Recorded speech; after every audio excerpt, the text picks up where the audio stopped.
کابل کې د قاضي فضل الله صاحب الله دې ژوندی لري امریکا کې دې ډېر زورور علم الله پاک ورکړی دی دومره زورور علم د قرآن په حواله د تفسیر په حواله د حدیثو دومره ماهر دی چې انسان یې تصور والله کولی شي خو چونکې پښتانه بې قدره خلک دي بې قدره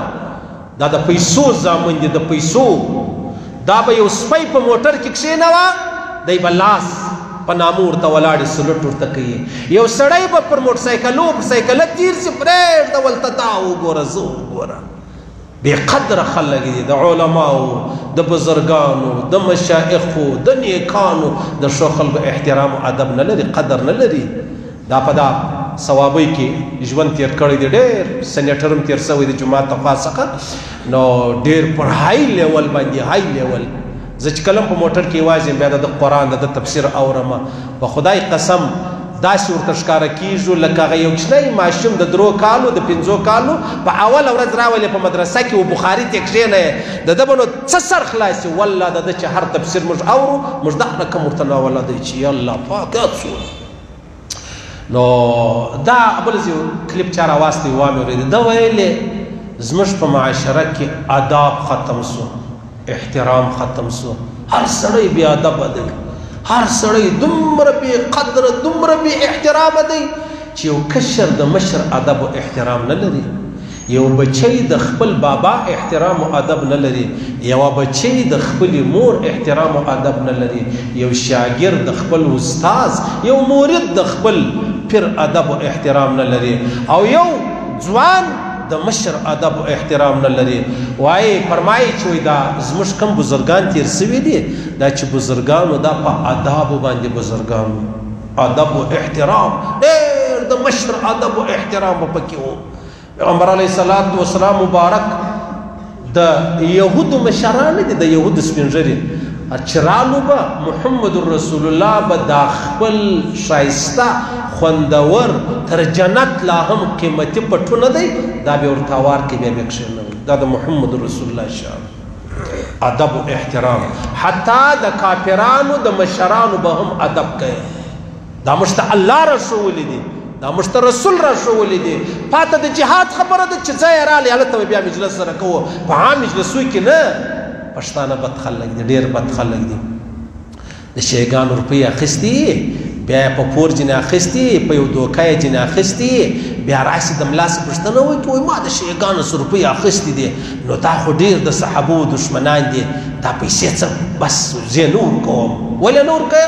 ول دوی د صحابو دشمنان دي الله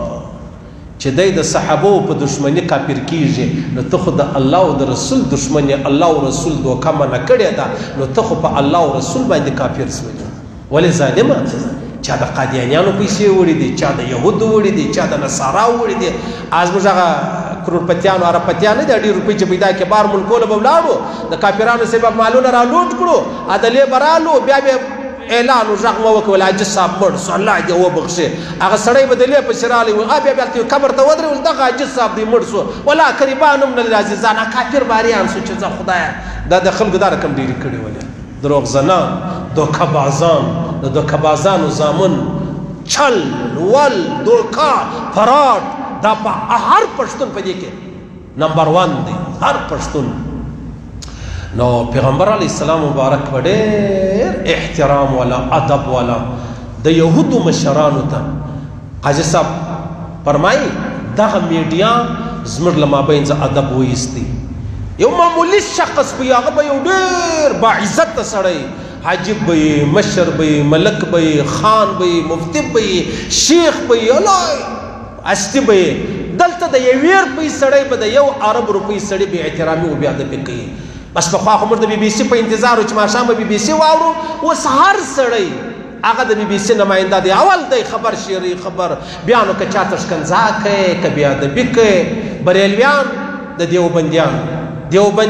د سلفیان د بریلویان بس نو پسې راځه نو بیا ادبۍ دي ظالمانو ځوانانو خدای مې تباه که دا مې کومه دنده شروع کړې ده د منیر شاکر سړی واخله د منیر شاکر لاره په مخه واخله بې ادبي او بې احترامي د چا مه کوه دیوبندۍ د دیوبندیت پر لار روان یې واخه د دیوبندیت لاره په مخه واخه هېڅ حق نه لرې چې شیعت ته و بریلوي ته و سلفي ته و هېڅ حق هېڅوک نه لري شکنځا کوې بې ادبي کوې ګستاخي کوې بې احترامي کوې هېڅ چا ته دا حق نشته ما ته دا حق نشته چې د سلفیانو ما ته دا حق نشته چې د بریلویانو ما ته دا حق نشته چې د اشاعت والا ما ته دا حق نشته چې زه راولاړ سمه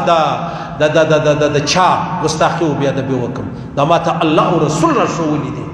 ما ته صحابه و خپلو بزرګانو راښوولي دي نو چې ما ته دا امر دی واغو ته هم دغه امر دی پاته زموږ ځوانان بې عقلان بې وقوفه دی و دې ته دیوبندیت وایي چې جهان ته ښکنځاوې کوه دی و دې ته سلفیت وایي چې ومقلدینو ته ښکنځا کوه دی و دې ته بریلیت وایي چې وروره سلفیان نه دا خبره نه ده ادب او احترام پر خپل ځای دی د هر چا ادب به کوو والله خو به د سلفیانو د علماو ادب او احترام کوم راغلي په فاتحه کې رالو الله دې ژوندي لري والله خو به د بریلویانو د علماو د غومره احترام کوم لکه د خپلو علماو ولې بیا نه کوم ما ته بې ادبي چا راښول بې ادبي خو د شیطان کار دی ادب د محمد رسول الله کار دی موږ به دې ته خپل نمونه ورکړي دي هر سړی دې د خپلې خولې ته لګام ورواچي ځوانانو بله خوا ته به ځئ نه به دعوت والا دا کار کوي نه به جماعت والا دا کار کوي نه به زموږ د دیوبند مسلک والا دا کار کوي نه به سلفیانو غیر مقلدینو اهل حدیث نه بریلویان هر سړی پر خپل لار روان دی وروره په دا بازار کې زموږ د هر چا سره لګېږي نه مې لګېږي بس روان یم د خپل کار کوي زه خپل کار کوم پیغمبر علیه السلام مبارک به د یهودو د مشرانو ادب او احترام کوي یو ورځ پیغمبر علیه مبارک به دا ژره مبارکه کې یو تنکه خاشه وه یو یهودي راغلی و د پیغمبر علیه مبارک د ژرې مبارکې سې هغه تنکه وایستله هغه خاشه یې لرې کړله پیغمبر علیه مبارک دعا ورته وکړه الله دې ژوندی لره الله دې ښایسته لره الله دې ښایسته لره څومره عجبه خبره ده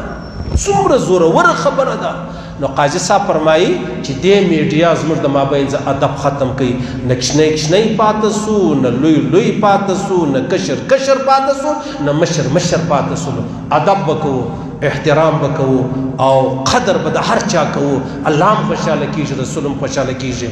یو ورځ پیغمبر علیه السلام مبارک را روان دی یوه یهودیه ښځه وله زینب بنت حارث هغه قرار یو سیرلی میرلی و سمسار شی چې و هغه یې سور کړی و پیغمبر صلی مبارک په دا دستي غوښه ډېره خوښه وله په دا کې زهر اچولي و پیغمبر صلی مبارک را روان و غالبا د خیبره سره روان و نو دې ښځې دغه ډوډۍ ورته پیش کړه چې پیش یې کړه پیغمبر علیه السلام مبارک دا ډوډۍ څه خوړلې څه نه خوړلې چې کله د زهرو ځای رالی پیغمبر علیه السلام مبارک دی ابوبکر صدیق رضی الله تعالی عنه دی حضرت بشر رضی الله تعالی عنہ دی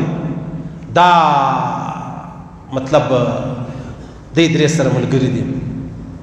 نو چې کله پیغمبر اسلام مبارک خولې ته دغه د زهرېله غوښه واچول دې غوښې غږ ورباندې وکړي یا وحی ورته وسولې پیغمبر اسلام غږ وکړي دا کې زهر دی مې خورئ مې خورئ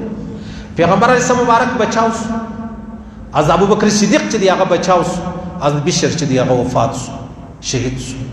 چا د حضرت بشر څخه پوښتنه وکړه ول پیغمبر علیه السلام وفرمیل چې په دا غوښه کې زهر دي تا ولې تېره کړه دا غوښه دی چې لا نو وفات شوی دا غوښه دې ولې تېره کړه دا ګوله دې ولې وکړله ده څه ورته ویل ده ورته ویلې ما چې په خوله کې کومه ګوله اچولې وه د پیغمبر علیه السلام پر مخ ما ته ډېره بې ادبي ښکاره کېدله ما دا بې ادبي نه کوم مال پروا نه لري زهر دي و دې خورم خو د محمد رسول الله بې ادبي راڅخه ونیسي د پیغمبر علیه السلام له ادب مړ سو شهید سو کامیاب و که ناکام و ژوند یې له لاسه ورکړي په آدابو کې ورکړي د محمد رسول الله ادب او احترام یې وکړي ولاړئ د ابدالآباد لپاره جنتي هم سلو ادب ډېر لوی شی دی احترام ډېر لوی شی دی او قدر ډېر لوی شی دی بیا خاص کر د سپین ږیرو مشرانو الله دې د بې قدرۍ وساتي الله دې نه بې قدره کوي الله دې نه بې قدره کوي او بې قدره سړی چې دی هغه به ټول عمر بې قدرې قدرمن اوسه قدر لره قدر ورکوه قدرمن به یې او که ته د جهان بې قدري کوې له جهان خپل قدر غواړې دا نسي کېدلی نسي کېدلی ته چې دا لاړې بیا د بې ماپ لوړې تکې بېرته به پر تا باندې نشلي بېرته به ستا و مخ ته را رسېږي نو صحابو ډېر ادب کوئ الله اکبر حضرت عثمان فرمائے رضی اللہ تعالیٰ عنہ حضرت عثمان بن عفان وی چې ما کله د محمد رسول الله پر لاس بیعت کړی دي زه مسلمان شوم تقریبا 15 کاله څه پورته کښته به خامخایي ما بیعت کړی پیغمبر صلی الله علیه ما ایمان راوړی د هغې ورځ زما دا رسته لاس بیا د ډېر ما بلې شرمګاه نه دی وړی ما دا رسته لاس شرمګاه ته نه دی وړی ولې دا د محمد رسول الله مبارک سره دا لاس لګېدلی کامیاب و که ناکام و دومره ادب دومره احترام میلمانه برالو دا صحابه کرام به دومره په ادب ناستلو چې دوی وایي موږ په دوه کاله د پیغمبر علیه السلام د یو شي پوښتنه نه سوی کولی دوه کاله موږ به غوښت چې پوښتنه وکړو موږ نه سوی کولی موږ ډېر ادب ډېر احترام او ډېر قدر او یو حدیث کې راځي پیغمبر علیه السلام مبارک به چې کله مطلب ساراګشت به تلي د ابو داود حدیث دی پیغمبر علی عبدالله ابن عمر سره روایت دی حضرت نافع فرمایي پیغمبر علیه السلام به دوه میله لیرې تلي دومره به لیرې ولاړی چې بیا به چا نه لیدی هلته به خپل ضرورت محمد رسول الله پوره کوي سوس بیا خو وروسته خبره سوله چې په کور کې باترومان سو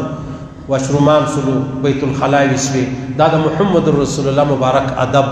دومره ادبناک و چې کله به د چا سوی خبره وسوه پیغمبر سم سر لاندې کړی و لوړې نه کتل د ډېره ادبه د ډېره احترامه الله دې را نصیب کړي د خپل عظمت د محمد رسول الله د رسالت ادب او احترام جل را نصیب کړي اوس خو خلک داسې څو چې ټوکې کوي مسخرې کوي بانډار کوي د الله پر ذات یې هم کوي پر هغه شیرین ذات د محمد رسول الله یې هم کوي پر شیرین په قبر کې د نکیر و منکر هم کوي او د جنت هم کوي د پل صراط هم کوي الله اکبر او د بې ادبه سړي سره به الله پاک ایمان اخلي دا یقیني خبره ده خاص کر د علماو د مشایخ د بزرګانو الله والا د اولیاو بیا د بیو ګستاخي چې څوک کوي له هغو به الله ایمان اخلي صحیح سو ادب به کوو احترام به کوو او قدر به کوو دا خبره ډېره یقیني خبره وه ضروري خبره وه دا مې درته وکړم